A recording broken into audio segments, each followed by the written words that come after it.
बिस्मिल्लाहिर्रहमानिर्रहीम अस्सलाम वालेकुम वेलकम टू माय चैनल। तो आज हम करेंगे क्वेश्चन नंबर 9 मैनेजरियल कॉस्टिंग के चैप्टर नंबर 24 का। तो अब हम अपने क्वेश्चन को पढ़ना स्टार्ट करते हैं।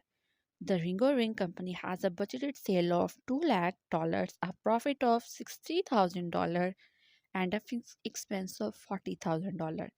जो उसकी सेल है वो है $2 लाख, प्रॉफिट जो है $60,000 है और फिक्स एक्सपेंस जो है वो $40,000 है। और हमने फाइंड क्या करना है, कंट्रीब्यूशन मार्जिन रेशो। अगर आपको याद हो तो कंट्रीब्यूशन मार्जिन रेशो का जो फॉर्मूला था उसमें वेरिएबल कॉस्टिंग भी तो ऐड होता है, लेकिन देखें इसने हमें कहीं भी वेरिएबल कॉस्टिंग तो दी नहीं हुई। तो इसको हम कैसे फाइंड कर लेते हैं? तो चले देखते हैं कि इसको फाइंड करने का तरीका क्या है।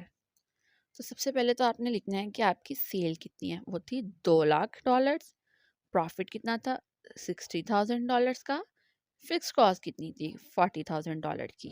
अब सबसे पहले जो थी वो हमने ब्रेक इवन पॉइंट के लिए sales is equal to fix cost plus profit divided by contribution margin. अब देखिए हमारे पास इसकी भी वैल्यू है, इसकी भी है, इसकी भी है, लेकिन इसकी नहीं है।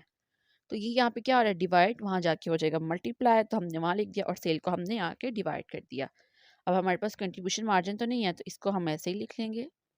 फिक्स कॉस्ट कितनी की है हमारी $40,000, तो हमने 40,000 लिख लिया। प्रॉफिट हमारा कितने का है, वो है 60,000 का, तो हमने 60,000 लिख लिया। और डिवाइड करना था सेल से, तो सेल हमारे पास थी $2 लाख की, तो हमने डिवाइड कर दिया। तो जब हमने फिक्स कॉस्ट को प्रॉफिट में ऐड किया और इसको डिवाइड किया सेल से, तो हमारे पास क्या है, कंट्रीब्यूशन मार्जिन रेशो 0.5। अब हमने इसको परसेंटेज में करना था, तो मैंने आपको पहले भी बताया था जिस चीज़ को परसेंटेज में करना हम उससे 100 से मल्टीप्लाई कर देते हैं। तो जब हमने 0.5 को 100 से मल्टीप्लाई किया तो हमारे पास आया 50%। तो आपकी कंट्रीब्यूशन मार्जिन रेशियो क्या आई, 50%। तो आज का ये क्वेश्चन था, होप सो आपको समझ आया होगा।